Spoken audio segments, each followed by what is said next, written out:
Hi student, welcome to my YouTube channel Tally Guruji. मैं MD वैष्णव आज आपके सामने लेकर आया हूं अपने विज्ञान विषय का एक महत्वपूर्ण चैप्टर जिसका नाम है आहार नाल में पाचक एंजाइम्स एवं उनके कार्य। तो मित्रों, पिछले वीडियो में हमने अध्ययन किया था मानव आहार नाल यानी कि पाचन तंत्र की संपूर्ण संरचना का अध्ययन।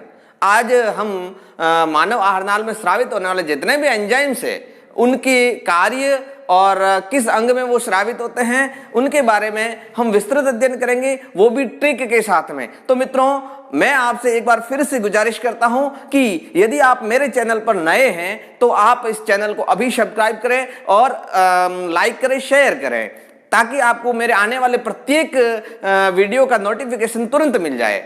मित्रों, मैं आपसे वादा करता हूं कि यदि ये वीडियो आपने पूरा कंप्लीट ध्यान से देख लिया, फर्स्ट टू लास्ट तक देख लिया, तो मित्रों मेरी गारंटी है कि पाचक एंजाइम से संबंधित कोई भी प्रश्न में आपका कंफ्यूजिंग नहीं रहेगा, कंप्लीट क्लियर हो जाएगा, ऑन टिप्स हो जाएगा, ये मेरी गारंटी है। तो देखिए मित्रों, बिना देर किए अपने वीडियो की शुरुआत करते हैं। तो लीजिए, सबसे पहले मित्रों एंजाइम्स होता क्या है, एंजाइम्स की परिभाषा समझते हैं। आपने देखा होगा, आपने पढ़ा होगा, जैसे रासायनिक अभिक्रियाओं को उत्प्रेरित करने वाले पदार्थों को उत्प्रेरक कहते हैं, तो इसी प्रकार जैविक अभिक्रियाएं यानी कि सजीवों के शरीर में होने वाली जो अभिक्रियाएं होती है उनकी गति को परिवर्तित करने वाले पदार्थ होते हैं, वो एंजाइम्स कहलाते हैं। तो देखिए, परिभाषा अपन एंजाइम्स की लिख लेते हैं एक बार। देखिए, एंजाइम्स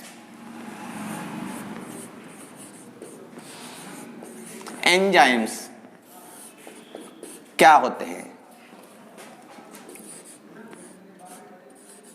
वे पदार्थ जो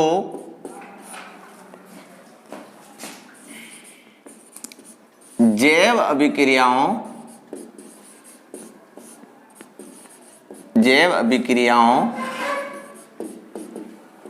में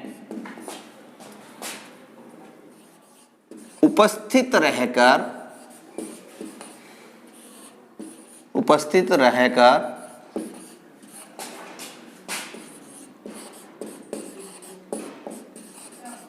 अभिक्रिया की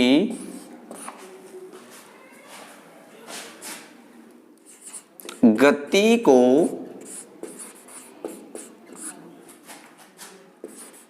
परिवर्तित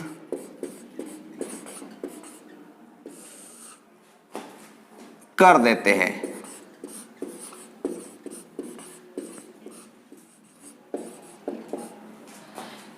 एंजाइम्स कहलाते हैं। एंजाइम्स कहलाते हैं।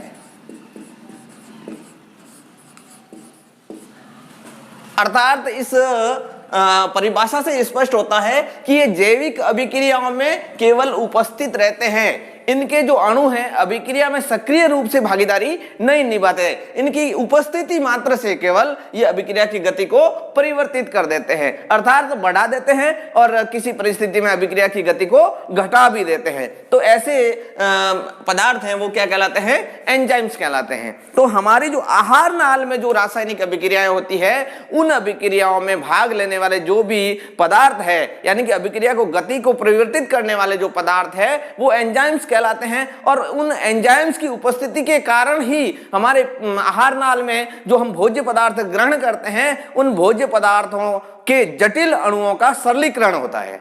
उन एंजाइम्स की यदि अनुपस्थित होते हैं तो वो जटिल पदार्थ सरल पदार्थों में परिवर्तित नहीं हो सकते हैं और अपना पाचन है वो संभव नहीं हो सकता है। तो मित्रों देखिए, अब क्या है कि जितना भी एंजाइम्स है वो किस तरीके से कार्य करते हैं, इनकी कार्यविधि को समझने के लिए हमें एक बेसिक कंसेप्ट होता है उसको समझना बहुत जरूरी है। बेसिक कंसेप्ट ये है कि हम जो आहार ग्रहण करते हैं उसमें विभिन्न प्रकार के भोज्य घटक होते हैं यानी कि भोजन के अवयव होते हैं, जैसे कार्बोहाइड्रेट है, वसा है, प्रोटीन है। तो इन पदार्थों को सरल अणुओं में किस तरीके से बदला जाता है और उन जटिल अणुओं के सरल पदार्थ, सरल अणु कौन से होते हैं, तो उनको समझना बहुत ही जरूरी है। तो सबसे पहले हम समझते हैं कि हम आहार में कौन कौन से जो भोजन के घटक है वो ग्रहण करते हैं और उनके जटिल अणु कौन से होते हैं और सरल अणु कौन से होते हैं। तो बिल्कुल बेसिक कंसेप्ट आपको ध्यान रखना है, और यदि ये कंसेप्ट आपको समझ में आ गया तो पाचक एंजाइम्स की क्रियाविधि आपको आसानी से समझ में आ जाएगी। तो देखिए, हम देखते हैं सबसे पहले अपने भोजन के साथ में कौन कौन से घटक ग्रहण करते हैं। सबसे पहला होता है कार्बोहाइड्रेट। कार्बोहाइड्रेट, तो मित्रों देखिए, कार्बोहाइड्रेट एक प्रकार का पॉलीसैकेराइड्स होता है। पॉलीसैकेराइड्स जो एक जटिल अणु होता है, पॉलीसैकेराइड्स, जिसमें जैसे स्टार्च है, स्टार्च के अलावा सेल्यूलोज है,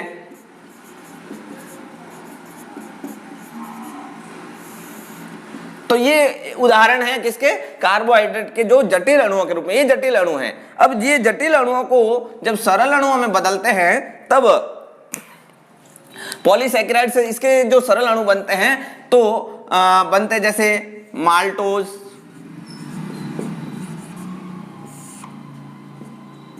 सुक्रोज, फ्रक्टोज,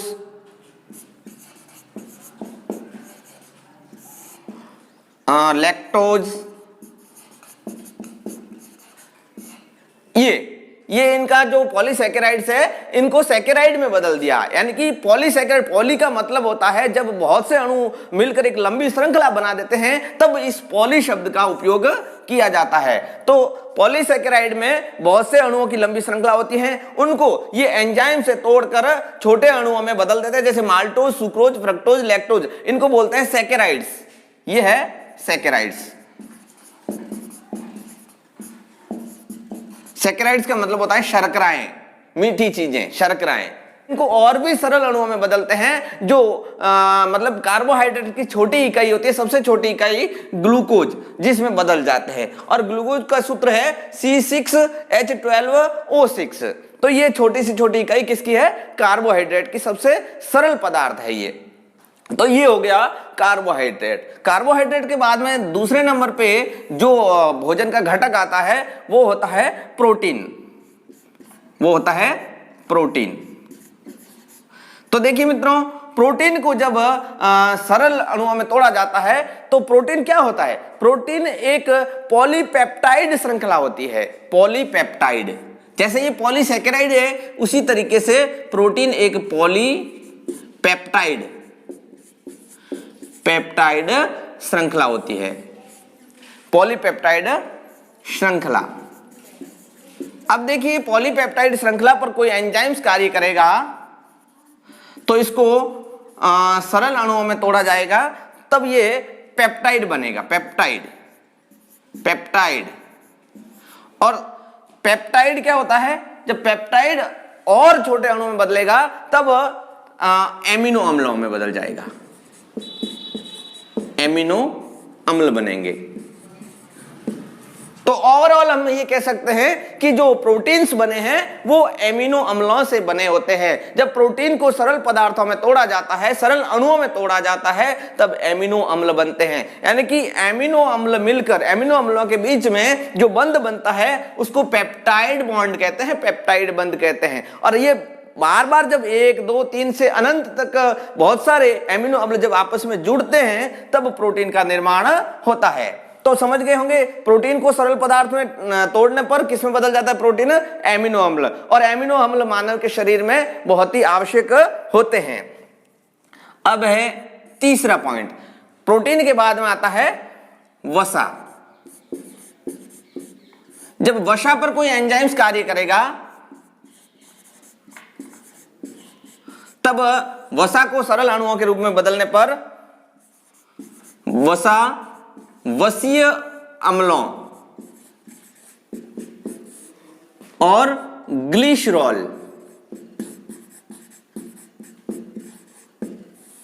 में टूटती है। वसा किस में टूटती है?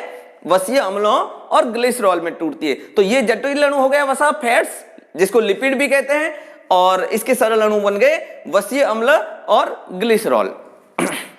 वसा के बाद में चौथी चीज आती है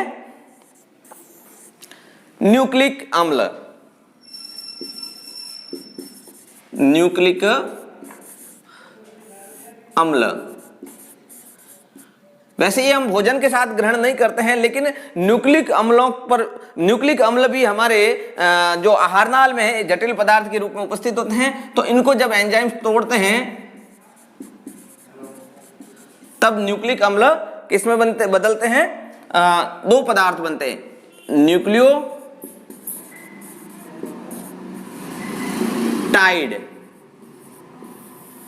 अब देखिए न्यूक्लियोटाइड क्या होता है? न्यूक्लियोटाइड तीन चीजों से मिलकर बना होता है। एक तो होता है नाइट्रोजनी क्षार, नाइट्रोजनी क्षार प्लस राइबोज शर्करा, राइबोज शर्करा, और तीसरा होता है एक फॉस्फेट समूह, फॉस्फेट समूह। तो देखिए जब न्यूक्लिक अम्लों पर एंजाइम्स क्रिया करते हैं तब क्या होता है? न्यूक्लिक अम्ल न्यूक्लियोटाइडों में बदल जाते हैं। ये जो न्यूक्लिक अम्ल है वो न्यूक्लियोटाइड्स की ही लंबी श्रृंखला होती है। जिस तरीके से कार्बोहाइड्रेट पॉलीसेकेराइड्स होते हैं, सेकेराइड्स की श्रृंखला होती है, प्रोटीन है पेप्टाइड्स की श्रृंखला होती है, उसी तरीके से न्यूक्लिक अम्ल भी न्यूक्लियोटाइड्स की श्रृंखला होती है। अब देखिए एक होता है दूसरा न्यूक्लियोटाइड। इसमें तीन पदार्थ मैंने बताए हैं। जब इस तीन पदार्थों में से इस फॉस्फेट समूह को हम हटा दें तो इन दो चीजों से जो मिलकर पदार्थ बनता है उसको न्यूक्लियोसाइड कहते हैं। बहुत इंपॉर्टेंट है न्यूक्लियोसाइड। कई बार परीक्षा में प्रश्न पूछा जाता है न्यूक्लियोटाइड और न्यूक्लियोसाइड में क्या अंतर है? तो सिंपल सा आपको ध्यान रखना है, जब नाइट्रोजनिक क्षार प्लस राइबोज शर्करा प्लस फॉस्फेट समूह जब तीनों मिले हुए होते हैं उसको कहते हैं न्यूक्लियोटाइड। और इसमें से इन तीनों में से जब फॉस्फेट समूह को अलग कर देंगे, जब ये दो पदार्थ इसमें शेष बचेंगे नाइट्रोजनिक क्षार प्लस राइबोज शर्करा, तब न्यूक्लियोसाइड बनता है। क्लियर हो गया कंसेप्ट? तो देखिए ये मेन पदार्थ हो गए कार्बोहाइड्रेट, प्रोटीन और वसा और न्यूक्लिक अम्ल। ये चीजें होती है हमारे भोजन में, और इनको सरलीकरण करने पर क्या कौन से पदार्थ बनते हैं ये आपको ध्यान रखना है। तो ये अपना एक बेसिक कंसेप्ट था जिसको समझना जरूरी था, और ये समझने के बाद में आपको एंजाइम से बिल्कुल क्लियर समझ में आ जाएंगे। तो देखिए अब आगे चलते हैं।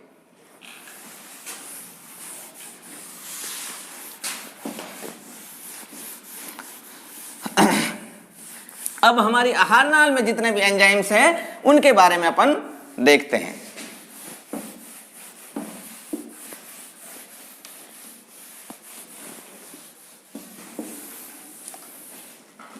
तो देखिए आहार नाल में शुरुआत हो जाती है सबसे पहले मुख गुहा से। सबसे पहले आता है मुख गुहा। मुख गुहा में कौन से एंजाइम्स होते हैं और कौन स्रावित करता है? तो मुख गुहा में स्रावित करती है लार ग्रंथियां। लार ग्रंथियां पाई जाती है। इन लार ग्रंथियों में, लार में पाया जाने वाला एंजाइम, लार में दो प्रकार के एंजाइम्स पाए जाते हैं। पहला होता है टायलिन, या इसका दूसरा नाम है एमाइलेज। एक ही बात है, एमाइलेज। और एक होता है माल्टोज, माल्टेज। दो प्रकार के एंजाइम्स लार में पाए जाते हैं। देखिए इनका कार्य क्या होगा? कार्य टाइलिन एंजाइम का कार्य क्या होता है? तो टाइलिन एंजाइम का कार्य होता है स्टार्च या इसको मंड भी कहते हैं। तो इस पर टाइलिन एंजाइम जब कार्य करेगा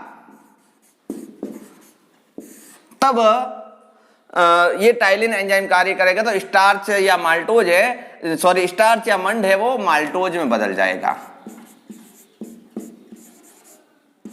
माल्टोज में बदल गया। अब देखिए अपने पास में दूसरा एक एंजाइम और है माल्टेज। तो यह माल्टोज है, इस पर माल्टेज एंजाइम कार्य करेगा। दूसरा एंजाइम है माल्टेज, यह एंजाइम कार्य करेगा तो ये माल्टोज किस में बदल जाएगा? मैंने अभी बताया था आपको, कार्बोहाइड्रेट का सबसे सरलतम जो अणु होता है, इकाई होती है, उसको ग्लूकोज कहते हैं।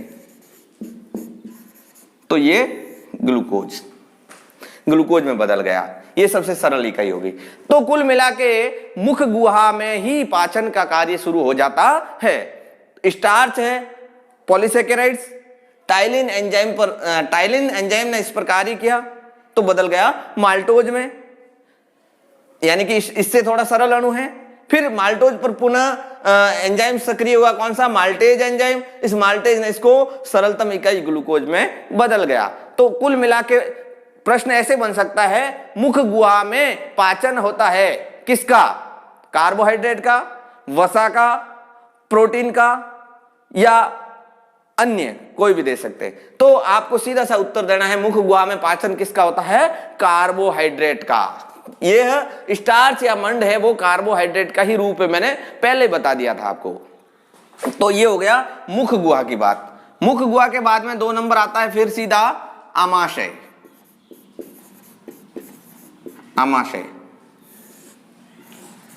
आमाशय में जो श्रावण होता है, आमाशय की भित्ति करती है, आमाशय भित्ति द्वारा श्रावण किया जाता है। और जो श्रावित एक और पदार्थ होता है आमाशय की भित्ति द्वारा, जठर रस का श्रावण होता है,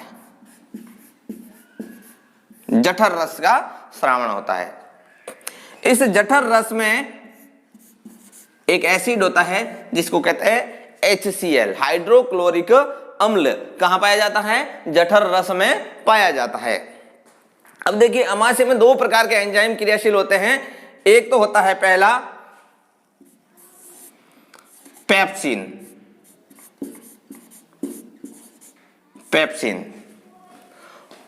और दूसरा होता है रेनिन। ये 2 प्रकार के एंजाइम क्रियाशील होते हैं। तो सबसे पहले बात करते हैं अपन पेप्सिन। ये जो पेप्सिन है यह आमाशय में एक निष्क्रिय पदार्थ पेप्सिनोजन के रूप में पाया जाता है। और इस पर जब क्रिया होती है जठर रस में पाए जाने वाले HCl की, हाइड्रोक्लोरिक अम्ल इस निष्क्रिय पेप्सिनोजन पर क्रिया करता है, तब यह सक्रिय पेप्सिन में बदल जाता है। ये तो था निष्क्रिय, और ये पेप्सिन बन गया सक्रिय। अब देखिए यह पेप्सिन सक्रिय हो गया, एंजाइम, पहले तो एंजाइम सक्रिय हुआ है, अब ये एंजाइम किस पे कार्य करेगा? यह प्रोटीन पर कार्य करेगा। किस पर कार्य करेगा? प्रोटीन। और इस प्रोटीन पर ये पेप्सिन एंजाइम कार्य करके प्रोटीन को किस में बदल देगा? प्रोटीन का जो सरल अणु मैंने बताया था पेप्टाइड में बदल देगा। किस में बदल देगा? पेप्टाइड। यानी कि प्रोटीन का यहां पर आंशिक पाचन हो गया। आंशिक पाचन का मतलब पूर्ण पाचन कब होता है? जब प्रोटीन छोटे से छोटे अणु एमिनो अम्ल में बदल जाता है तो वो पूर्ण पाचन हो जाता है। तो यहां पर प्रोटीन का आंशिक पाचन, यानी कि प्रोटीन किस में टूट गया? पेप्टाइड में टूट गया। तो ये हो गई पेप्सिन एंजाइम्स का कार्य। फिर उसके बाद में आता है रेनिन। रेनिन है वो किस पर क्रिया करता है? देखिए मैं बता देता हूं आपको। रेनिन होता है वो दूध, जो बच्चा होता है, छोटा बच्चा मां का दूध पीता है, उसको पचाने का कार्य रेनिन एंजाइम करता है। तो देखिए कैसे करता है। दूध में एक प्रकार का जो प्रोटीन होता है जिसको कहते हैं कैसीन प्रोटीन। दूध में जो प्रोटीन होता है उसको कैसीन प्रोटीन कहते हैं, और कैसीन प्रोटीन पर यह रेनिन एंजाइम कार्य करता है और इसको एक नया पदार्थ कैल्शियम पैराकैसिनेट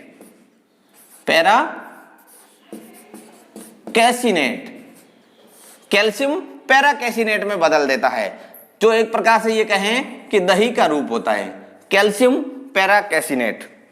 तो ये हो गया रेनिन का कार्य, कैल्शियम पैराकैसिनेट में बदल देता है किसको? कैसीन को।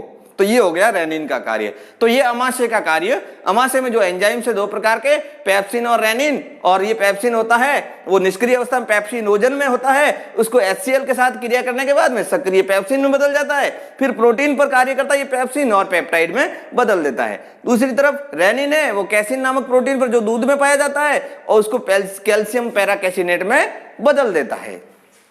तो ये होगी अमाशय की बात। अब देखिए आगे चलते हैं अपन। अमाशय के बाद में छोटी आंत, किसकी बारी आती है? अमाशय के बाद में भोजन कहां जाता है? छोटी आंत में। अमाशय के बाद में छोटी आंत, छोटी आंत, ठीक है, छोटी आंत में भोजन का पाचन होता है। अब देखिए इसमें जो एंजाइम्स आते हैं वो बहुत ज्यादा आते हैं। इसमें सबसे पहले तो जो यकृत जो ग्रंथि है, यकृत ग्रंथि, यानी कि मैं ये बताना चाहता हूं आपको, छोटी आंत का जो प्रथम भाग होता है ग्रहणी, ग्रहणी में यकृत द्वारा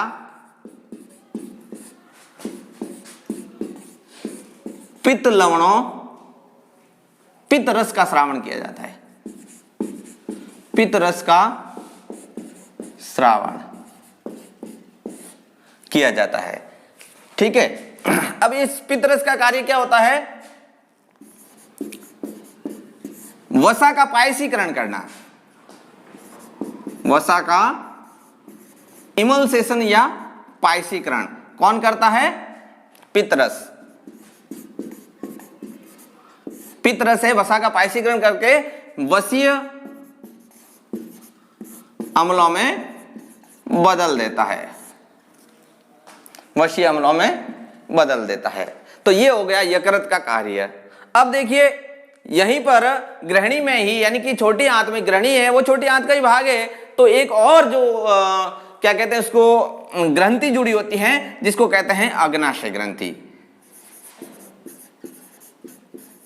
अग्नाशय ग्रंथि यानी कि पैनक्रियाज, इसके द्वारा छोटी आंत में,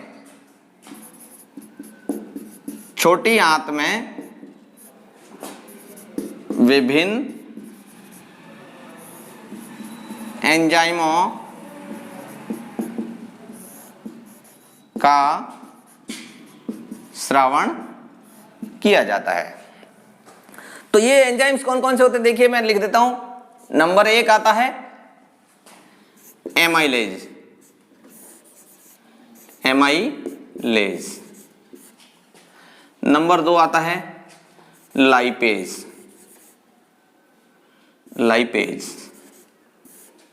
नंबर 3 आता है ट्रिप्सिन।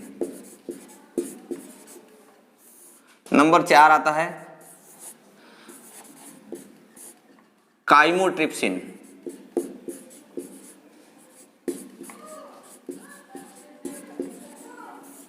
काइमोट्रिप्सिन। नंबर 5 आता है न्यूक्लिएजेज, न्यूक्लिएजेज। और एक और आता है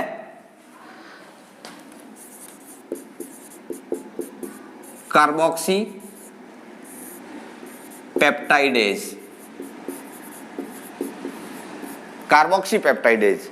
तो ये मुख्य एंजाइम्स है इसमें अग्नाशय ग्रंथि द्वारा जो छोटी आंत है, छोटी आंत का जो प्रथम भाग है ग्रहणी है, उसमें ये एंजाइम स्रावित किए जाते हैं। अब देखिए बता देता हूं इनका क्या कार्य है। एमाइलेज, एमाइलेज एंजाइम का कार्य मैंने आपको पहले ही बता दिया था। एमाइलेज या टाइलिन जो लार ग्रंथि के द्वारा मुख्य गुहा में स्रावित किया जाता है वही है। तो इसका कार्य है स्टार्च को माल्टोज में बदलना, स्टार्च को माल्टोज में। एमाइलेज बोलो या टाइलिन बोलो एक ही बात है। इसका मतलब ये किस पर कार्य कर रहा है? कार्बोहाइड्रेट पर, कार्बोहाइड्रेट पर कार्य कर रहा है। ये कार्बोहाइड्रेट है। फिर आता है लाइपेज। देखिए यहां आपको बता देता हूं मैं, लाइपेज, लाइपेज है वो वसा पर कार्य करता है। वसा को अंग्रेजी में लिपिड बोलते हैं। तो देखिए लिपिड LI और इसमें भी LY, यानी कि लाई और ली, इससे संबंध करके आपको याद रखना है। लाइपेज आते ही लाइपे, लिपि, ये इससे मिलता जुलता वर्ड है, लाइपेज या लिपिड। तो इस पर ये क्रिया करके लाइपेज एंजाइम वसा को वसीय अम्ल, मैंने आपको बता दिया था वसा का सरल रूप क्या होता है, वसीय अम्ल प्लस ग्लिसरॉल में बदल देता है। तो ये हो गया लाइपेज एंजाइम। याद रखने का तरीका बिल्कुल ध्यान रखना आप, लाइपे और लिपिड, इनको कॉम्बिनेशन बना के आपको याद रखना है, शब्दों का युग्म बना के याद रखना है। फिर आता है ट्रिप्सिन। ट्रिप्सिन एंजाइम है वो प्रोटीन पर कार्य करता है। प्रोटीन को, प्रोटीन पर कार्य करता है ट्रिप्सिन एंजाइम। देखिए मैंने आपको बता दिया था प्रोटीन का सरल रूप क्या होता है, पेप्टाइड, पेप्टाइड। और इस पेप्टाइड पर काइमोट्रिप्सिन, काइमोट्रिप्सिन एंजाइम कार्य करके इसको एमिनो अम्ल में बदल देता है, एमिनो अम्ल में बदल देता है। यानी कि प्रोटीन का सरलतम रूप एमिनो अम्ल होता है। तो ये दोनों ट्रिप्सिन और काइमोट्रिप्सिन का कार्य हो गया। अब देखिए न्यूक्लिएजेज, न्यूक्लिएजेज नाम से ही पता चल रहा है, न्यूक्लिएजेज, न्यूक्लिएजेज का मतलब न्यूक्लिक अम्ल। यह है न्यूक्लिक अम्ल पर कार्य करता है। जैसे न्यूक्लिक अम्ल होता है DNA या RNA। न्यूक्लिक अम्ल कौन से होते हैं, DNA या RNA। ये जो न्यूक्लिक अम्ल है उस पर न्यूक्लिएजेज एंजाइम कार्य करता है। न्यूक्लिएजेज एंजाइम कार्य करके, मैंने अभी बताया था बेसिक कंसेप्ट में, न्यूक्लिक अम्ल का सरल रूप क्या होता है, न्यूक्लियोटाइड, न्यूक्लियोटाइड। ये न्यूक्लियोटाइड में बदल देता है न्यूक्लियोजेज। कार्बोक्सीपेप्टाइडेज एंजाइम है, ये भी प्रोटीन पर ही कार्य करता है। तो देखिए मित्रों ये हो गया अग्नाशय ग्रंथि के विभिन्न एंजाइम्स और उनके कार्य। आपको बहुत ही सिंपल तरीके से याद रखना है। दूसरा एक और बेसिक कंसेप्ट याद रखने का तरीका मैं आपको बता देता हूं, जिसके पीछे इन प्रत्यय आता है, जैसे ट्रिप्सिन, काइमोट्रिप्सिन, रेनिन, पेप्सिन। तो ये एंजाइम प्रोटीन पर क्रियाशील होते हैं, ये आपको याद रखना है। जिनके पीछे इन आता है वो प्रोटीन पर क्रियाशील होते हैं। बाकी वाले मैंने आपको लिंक बता दिया कैसे याद रखना है। तो ये होगी अग्नाशय ग्रंथि, अग्नाशय ग्रंथि के द्वारा स्रावित होने वाले एंजाइम्स। तो देखिए इसकी मैं ट्रिक भी आपको साथ में ही बता देता हूं, याद रखने की ट्रिक अग्नाशय ग्रंथि की। तो इसमें होता है एमाई, लाई, काई, न्यू टिपिन, फिर लिखना चाहो तो पीछे कब, ये आपको याद रखना है। ए माई लाई काई न्यू टिफिन, यानी कि माई का मतलब माता को संबोधित करके अपना ऐसे बोलते हैं, ए माई लाई काई न्यू टिफिन, कब, यानी कि माई तूने नया टिफिन कब लाया। तो इससे अपन याद क्या रखेंगे, एम आई से दो चीजें याद रख सकते हैं अपन, एम आई से एमाइलेज एंजाइम हो गया, और दूसरा फिर लाई से हो गया लाइपेज एंजाइम, ठीक है। और उसके बाद में लाइपेज के बाद में आता है काई का मतलब काइमोट्रिप्सिन। न्यू का मतलब आप याद रखोगे न्यूक्लिएजेज। टिप्पिन से ये ट्रिप्सिन याद रखना आपको, ट्रिप्सिन, ये वाला ट्रिप्सिन। और कब का मतलब कार्बोक्सी पेप्टाइडेज। तो ये 6 प्रकार के एंजाइम्स हो गए, एमाइलेज, लाइपेज, काइमोट्रिप्सिन, न्यूक्लिएजेज, ट्रिप्सिन, और कब का मतलब कार्बोक्सी पेप्टाइडेज। तो ये एक बहुत ही सिंपल ट्रिक से 2-4 बार आप इस लाइन को रिवाइज करोगे तो ऑटोमेटिकली आपके ये एकदम कंसेप्ट हो जाएगा, याद हो जाएगी। एमाई लाई काई न्यू टिफिन कब, एमाई लाई काई न्यू टिफिन कब। बस ये सिंपल सी आपको ट्रिक याद रखनी है, नहीं तो आप कंफ्यूज हो जाते हो इसमें। और ये किस पे कार्य करता है ये भी मैंने आपको लिंक से बता दिया है, बिल्कुल आपके क्लियर हो जाएगा।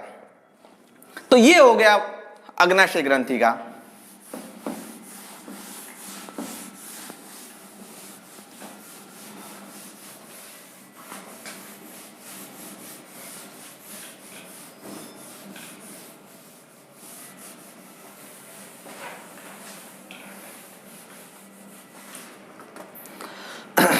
अब छोटी आंत में, जो छोटी आंत की आंतरिक भित्ति होती है उससे कुछ एंजाइम्स स्रावित होते हैं जिनको कहते हैं आंत्रीय रस।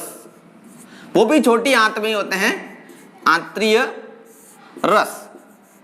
ये आंत्रीय रस होते हैं वो छोटी आंत की भित्ति से स्रावित होते हैं।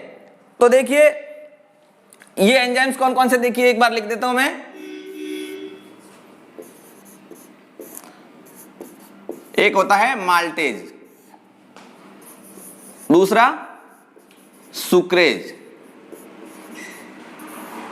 तीसरा लैक्टेज, चौथा लैक्टेज के बाद में लाइपेज,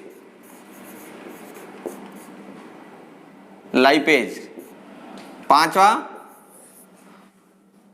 ये हो गया फॉस्फेटेज। फॉस्फेटेज के बाद में एक आता है डाईपेप्टाइडेज। तो ये हो गया डाईपेप्टाइडेज। और फिर एक और लास्ट में होता है न्यूक्लिएजेज, जो हमने पहले भी पढ़ा है, न्यूक्लिएजेज। तो देखिए ये 7 प्रकार के एंजाइम हैं, वो आंतरिक रस द्वारा स्रावित किए जाते हैं। अब देखिए इनके कार्य, माल्टेज, सुक्रेज और लैक्टेज, ये तीनों एंजाइम्स क्या है, कार्बोहाइड्रेट पर कार्य करते हैं। जिसके पीछे एज लग रहा है ये तीनों ही कार्बोहाइड्रेट पर कार्य करते हैं। तो ये जो माल्टेज है वो माल्टोज पॉलीसैकेराइड का एक सरल रूप है। माल्टोज पर कौन सा एंजाइम कार्य करता है, माल्टेज, और माल्टेज इसको बदल देता है सरलतम रूप ग्लूकोज में। पहले हमने कंसेप्ट में बता दिया, ग्लूकोज में बदल दिया। सुक्रेज है, ये सुक्रोज, मीठी शर्करा, गन्ने की शर्करा भी कहते हैं सुक्रोज को, याद रखना बहुत इंपॉर्टेंट, गन्ने की शर्करा।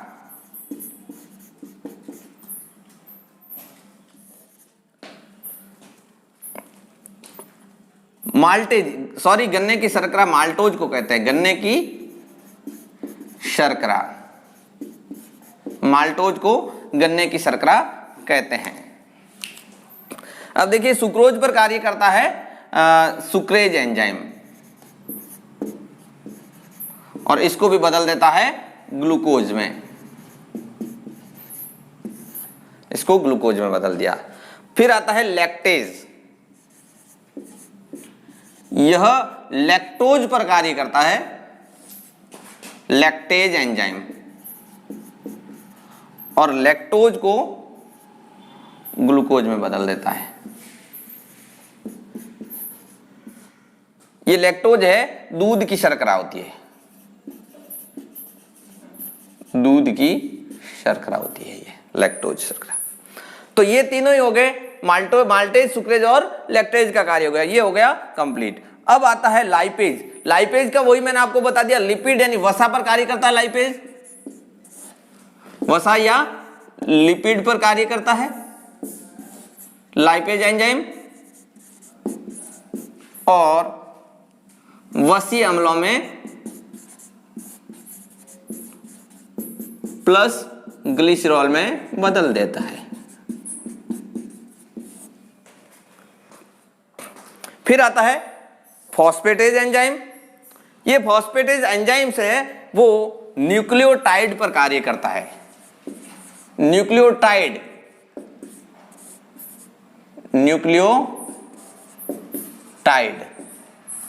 और न्यूक्लियोटाइड को फॉस्फेटेज एंजाइम है वो नाइट्रोजनी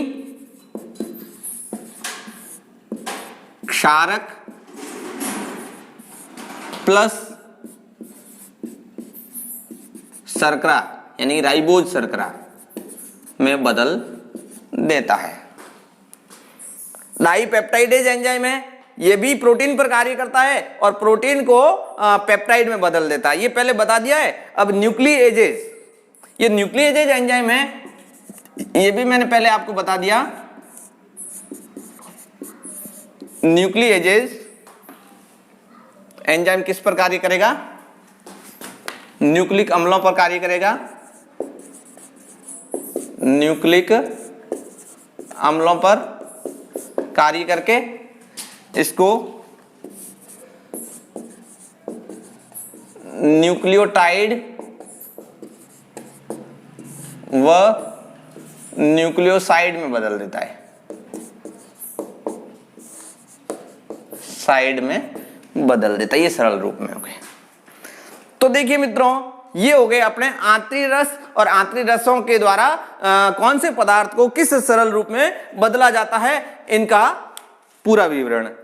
अब देखिए, इनको याद रखने की एक ट्रिक है, क्योंकि नाम थोड़े से आपको याद करने में थोड़ी सी कठिनाई हो सकती है, इसके लिए मैंने एक कोशिश करके आपके लिए ट्रिक बनाई है। बहुत ही बढ़िया ट्रिक है, आपको याद हो जाएगी।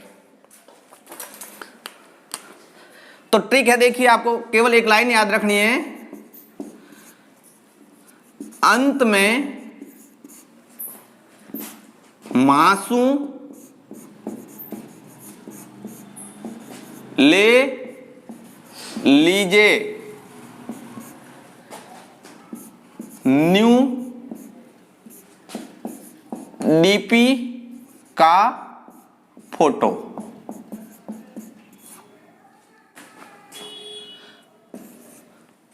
ये मेरी ट्रिक है। देखिए, अंत में मासूम ले लीजिए न्यू डीपी का फोटो, बस एक लाइन याद रखनी है आपको।